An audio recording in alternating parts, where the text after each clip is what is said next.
Welcome to People Doing Good for Others, where we praise and honor and celebrate the journeys and lives of those who are truly making a difference in our communities. I'm Gary York. I'm grateful to be here today. We're grateful also for the support of Wilkes Communications, River Street Productions, and 100.9 WIFM. Our featured guest today is Ms. Jennifer Furr.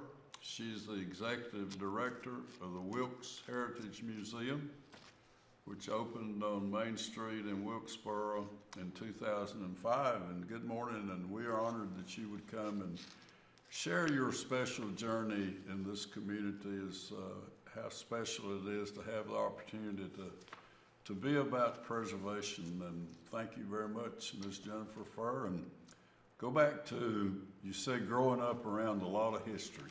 I did. I grew up in a very small town in North Carolina, Mount Gilead. It's right in the center of the state, Montgomery County. Right down the street from my parents' home was Town Creek Indian Mound. So we would go and visit the Indian Mound all the time, and they would have powwows, and it was just a great place for me to grow up. And I loved history in school, and when I went to Appalachian, I decided to study history. That's what I wanted to major in. And my counselor, Dr. Lynn Getz, she sat down and talked to me about options for a person with a history degree. I wasn't convinced I wanted to be a teacher, so she talked to me about museums, and it intrigued me.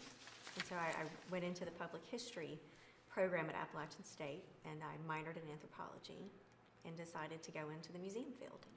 And from there, leaving Appalachian? After Appalachian, I did a brief 4-month internship at Fort Defiance in Caldwell County with Becky Phillips. And from there, I became the weekend site manager at Reed Gold Mine State Historic Site in Cabarrus County. So I have lots of skills. I can pan for gold. Closed in spaces, they don't bother me. I can go underground, no problem. I worked at Reed Gold Mine for 6 years, making my way up to the assistant site manager. And from there, Becky at Fort Defiance is actually the person who told me about the Wilkes Heritage Museum and urged me to apply for the position here. Do you remember some of the folks that were involved early? Do you remember some of them? Oh, yes. We had such a great community support. There was tons of volunteers out in the community. Phil Stevens and Larry Stone, Dennis Huggins, Jim Gray.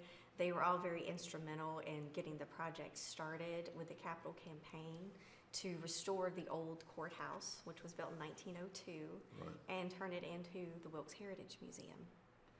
And the interview, when you came, tell us a little bit about, so this is my calling to be here. It was very rare for a person in the museum field to get in on the ground level of a brand new museum, especially one that has a history. Originally, the organization was called Old Wilkes, and they started in the late 60s, early 70s by restoring the old jail and turning it into a museum. And then in the mid-1980s, they were able to purchase the Captain Robert Cleveland log home, which was built around 1779 in Purlear, the community of Purlear, and move it to downtown Wilkesboro and have it open as a historic site as well. So this organization had a great track record of historic preservation and converting old places into museums and opening them up to the public. So it was a really wonderful opportunity to come in at this level when they were restoring the old courthouse and getting ready to turn it into the Wilkes Heritage Museum. Ms. Jennifer Furr, when say at the essence of the start, what are some of the first things that happened there in the museum of 1902 as we know it today? Where do you start?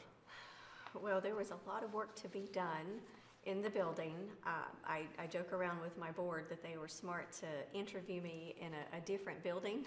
So I actually did not see the old courthouse until I had accepted the job. And I was given a tour. And as I said, they were still in the construction phase, the preservation phase. So there were walls that had to be torn down. There were floors missing. There was a lot of work to be done. And it was quite daunting at first. But as I said, we had a wonderful support in the community that gathered around and rallied the project and saw it come through to fruition. So we had a capital campaign that started pretty early, and were there some monumental moments for you, if you can remember, to share with us today, some things that have happened that are good things? Mm-hmm. It's been an evolution the whole time that I've been here. I've been here 12 years. My first year here, I began in September 2004, and as I said, they were in the construction phase at the museum, just doing all the restoration work and seeing that evolution and seeing the walls form, the floors come in, the new wiring, the bathrooms, everything, seeing that come in, and then being able to put our artifacts in there and create the displays. It was just a wonderful experience. And over time, over the past 10 years, we opened in November 2005. If you were to have come in November when we first opened the doors, and then you come in today, you're going to see a world of difference. It's continuing to evolve. We continue to tweak and to change as we get new artifacts in, as we rotate things that we have in storage on and off display. It's a continuous evolution. Wow. Your hours of operation now? Currently, we are open Monday through Friday, 10 to 4, Saturdays by appointment only or for special events.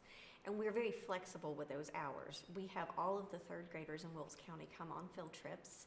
They come in as early as 8 o'clock in the morning.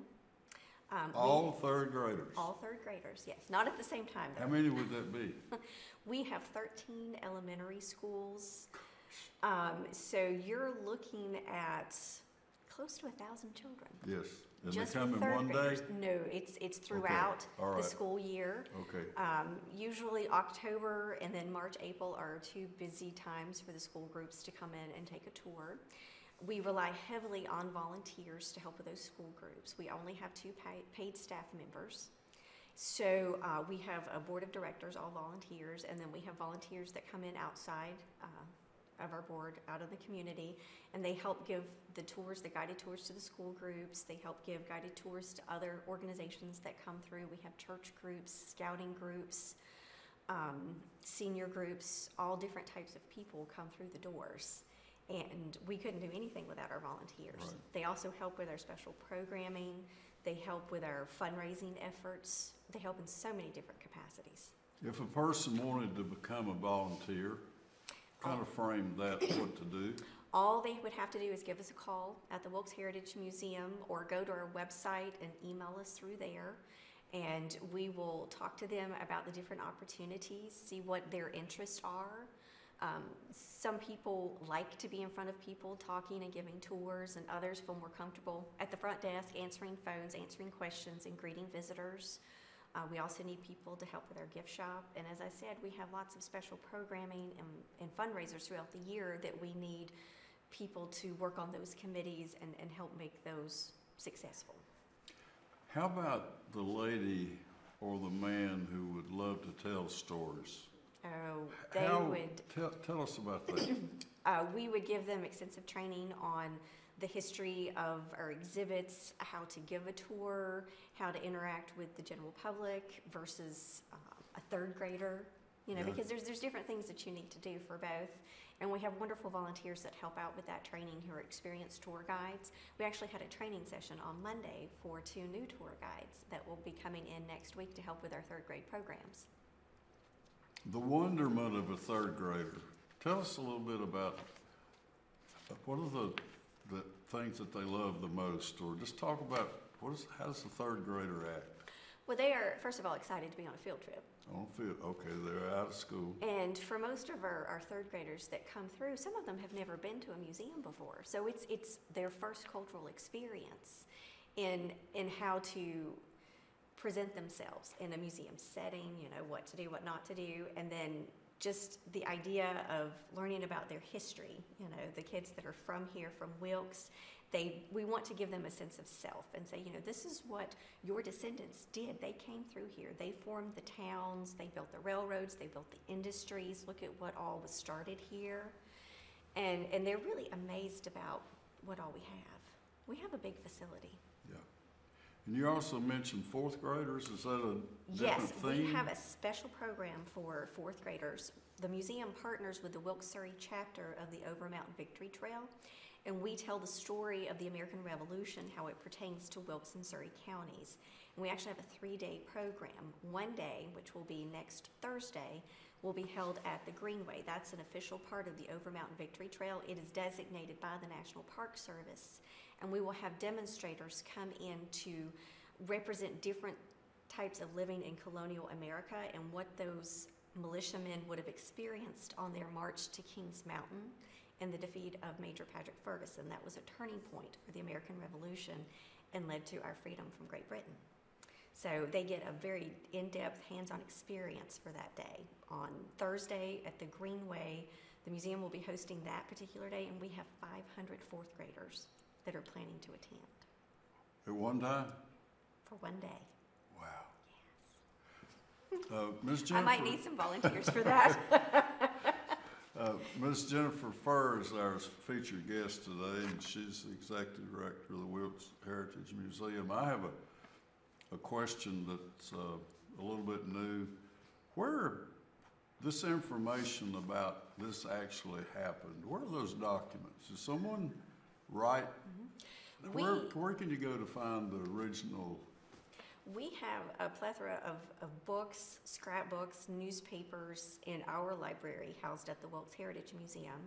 We also have books for sale in our gift shop. And the Wilkes County Public Library is a wonderful resource for historical documents, as well as Wilkes Community College Library. And we partner with them on research and sharing information, especially genealogy. About 2 years ago, we received information from George McNeil and his wife Joyce Nancy McNeil. They spent about 30 years collecting cemetery records for Wilkes County. Oh my goodness. And we are the receptacle for that information. So we have a lot of people coming through to do genealogy research as well. All right. You said last week we had a wonderful group from Lowe's that Yes. came in as volunteers. Tell us that story. I had sent out an email to my board members, who were absolutely fantastic, asking for garden tools. We had some students who were going to come in and for service hours, do a little project at our Cleveland house, clean it up, get rid of weeds, and make it more presentable. And one of my board members contacted someone that she knows at Lowe's at the call center and asked her to come and take a look and see if that would be a project that Lowe's might be interested in helping with. And they did, and it is absolutely fantastic. We had about 35 volunteers out at the Cleveland house last Tuesday and Thursday. It just looks like a new facility. It is absolutely amazing with the landscaping, laying down pine straw, putting in borders, spreading grit for a pathway. They just did an absolutely amazing job. And those were people from the call center and from the Lowe's store here on 421.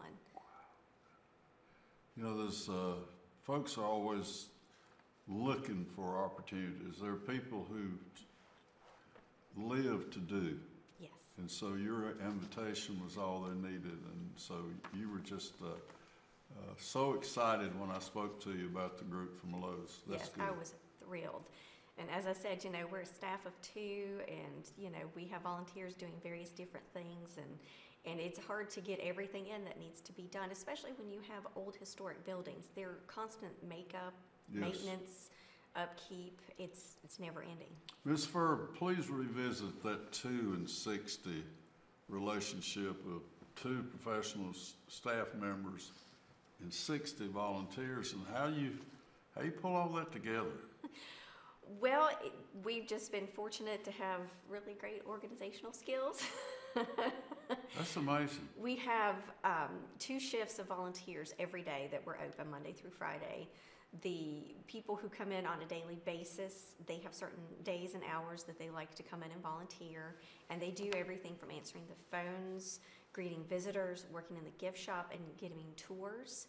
And then we have certain volunteers that like to do certain projects. I have people who will help me next Thursday for our Over Mountain Victory Trail days, that do the demonstrations, that help park the buses, who will go and get lunch for our volunteers.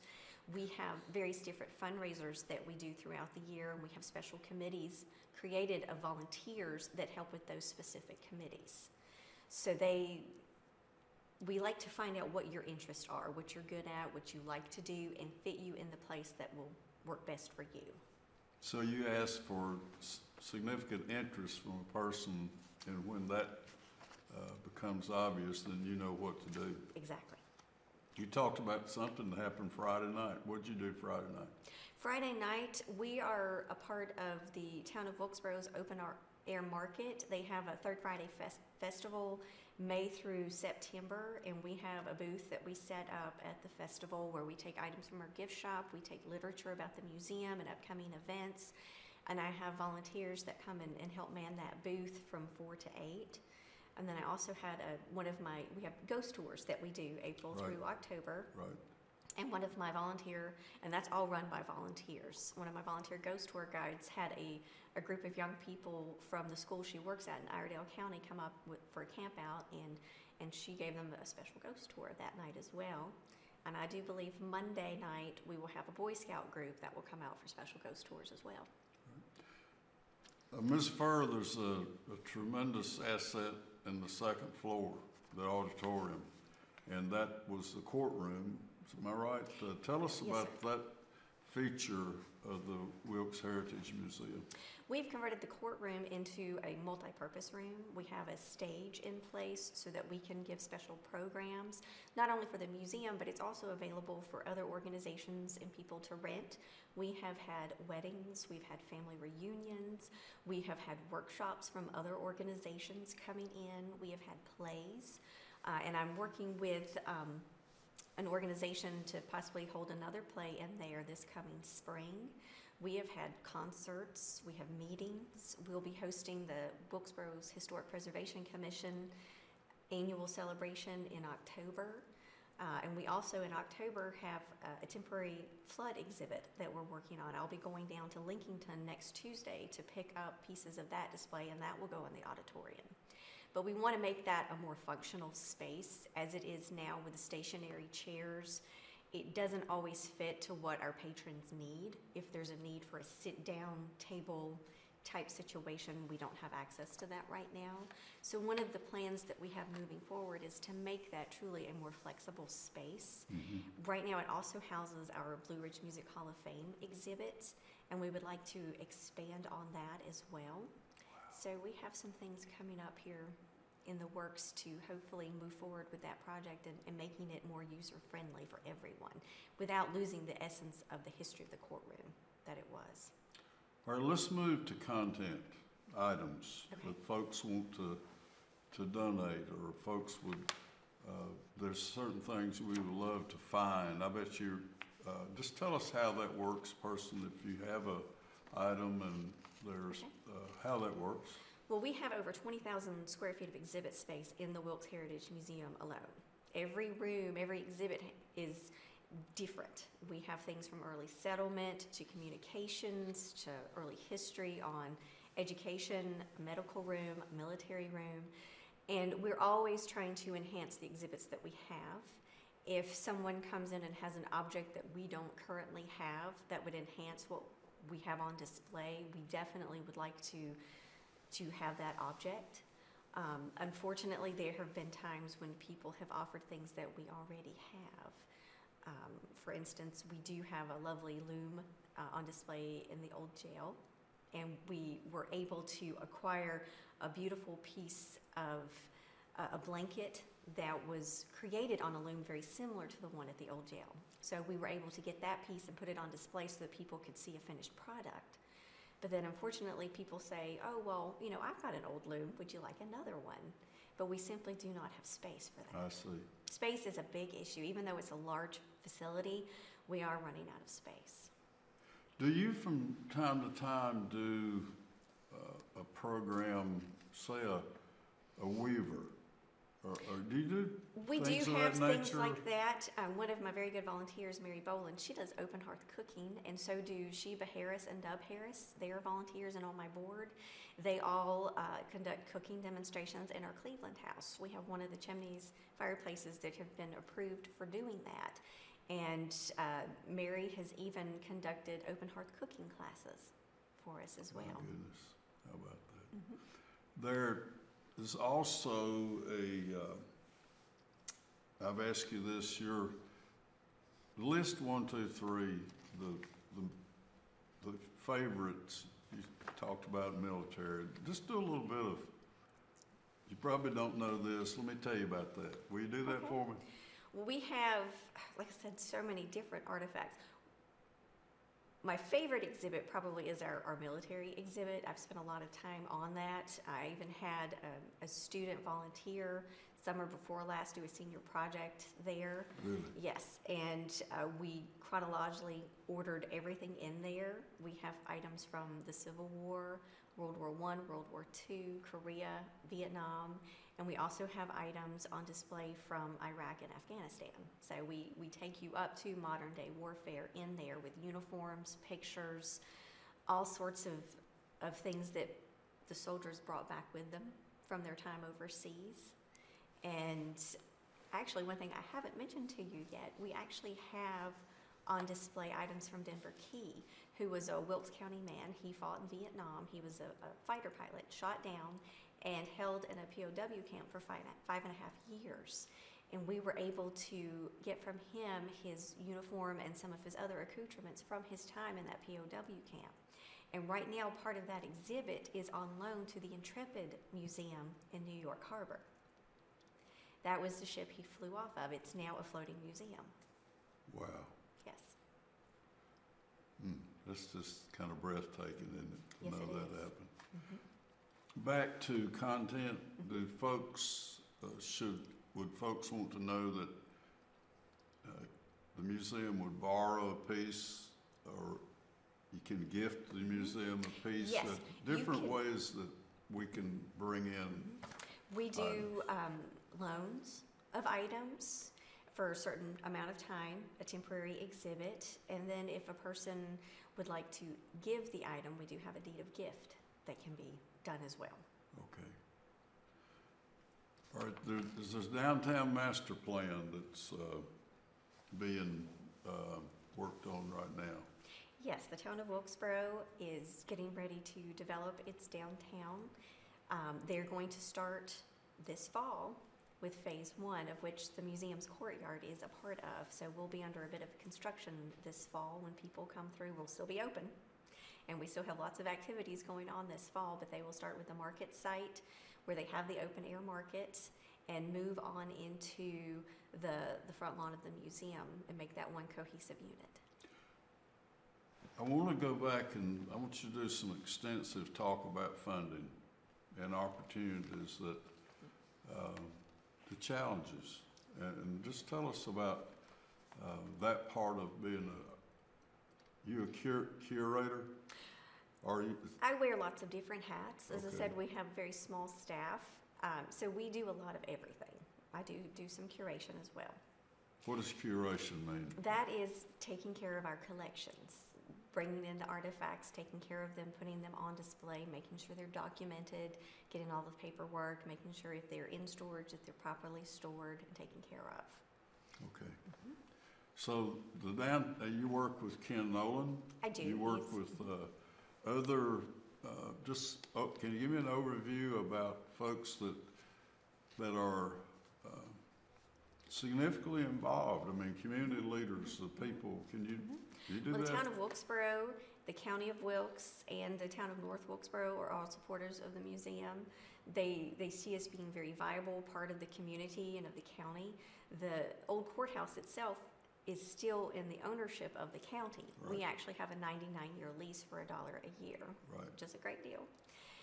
So they are all very supportive of our programs and our activities, and I feel very comfortable and confident when talking with them about things that we may need assistance with. And of course, the museum is a 501c3 nonprofit, so any donations that are made to the museum are tax deductible. We have an annual membership drive where people will get passes to come and view the museum. They also get a discount in our gift shop. We have our Veterans Brick Program. Out front, we have bricks on the lawn that have been engraved with the name of a veteran. their branch of service, their years of service, and that is also a fundraising effort of the museum. Our expansion in the courtroom coming up will have lots of funding opportunities. We are also looking for funding to do maintenance on the old jail and the Cleveland House. We're looking at some roof repairs and replacing some of the wood around both of those buildings as well. So for the most part, it's community gifts that fund The museum. the Wilkes Yes, sir. Heritage Museum. Yes, sir. Wow. Goals, future. Well, every nonprofit would love to have a huge endowment and, not have to sweat every month about how to pay the bills. That's definitely one of our goals. We also want to make sure that all of our facilities are properly maintained and taken care of. And we always want to expand on our visitation. You're a very uplifting person that you're just talking to you. I get so excited. I'm excited about the Heritage Museum as other people are. We'd love to have the community to embrace us and to understand the future, and the heart and soul of this community is about the preservation that we are doing day in and day out. And I know that we're in good hands. And tell us about, as we come close to the end, Ms. Furr, about how your life has been enhanced by this opportunity. How things have maybe changed that you said, I saw it this way, but I just can't wait to get there every day. Well, like I said, this was a brand new, excellent experience for me, coming in from a state historic site into the nonprofit sector, having such a wonderful community to work with. The people that have surrounded me have been great mentors, most of which have lived here their entire life. They have their roots here, their history here, and they have been wonderful to guide me on this journey, ups and downs, through lots of different things, and just having their support and sticking with the museum and always being there to go to for advice and encouragement has been a real blessing for me. Okay. Do you have a state association where you go and folk continue to learn about how things work or opportunities? Do you gather with other folks? I do. We are members of the North Carolina Museums Council. They have an annual conference every year. It moves to different places around the state, and that's usually held at the end of March. And I feel very confident. I have a good relationship with the Western Office of Archives and History, the State Historic Preservation Office there, Jennifer Cathy. She is one of my contacts for our historic easement on the museum. Mm-hmm. And so I feel very confident whenever I have a question or something arises that I can give her a call, send her an email, and she'll come down, talk to me, or we can talk over the phone, and I feel very confident. You've enriched the lives of our community today, and for me especially, I'm just so excited and love to hear the stories of how things work and the importance of it. And your role is just phenomenal. And end with, again, the essence of the volunteer, the 2 and 60, and how that just asks people to come out and be a part of it. When you think that we have over 11,000 visitors annually that come through the door, that take place or take part in our special programs, our fundraisers, there's no way that 2 people alone could handle that volume of visitation. So it takes an army or a village to make something like the Wilkes Heritage Museum possible in so many different capacities. You may think answering the phone is no big deal, but when it's ringing off the hook and you have visitors coming in and you're being pulled in different directions, it really is a blessing to have those volunteers to help us in many different capacities. Jennifer Furr, you've enriched our lives in a special way today, and we want to thank Wilkes Communications and River Street Productions, 100.9 WIFM. I'm Gary York, and what an honor to be here today with Ms. Jennifer Furr, the Executive Director of the Wilkes Heritage Museum. And I know that in giving, you receive a lot from the opportunity that you have, and God bless you and your group that's making such a difference in our community. Thank you, Gary. Thank you. you.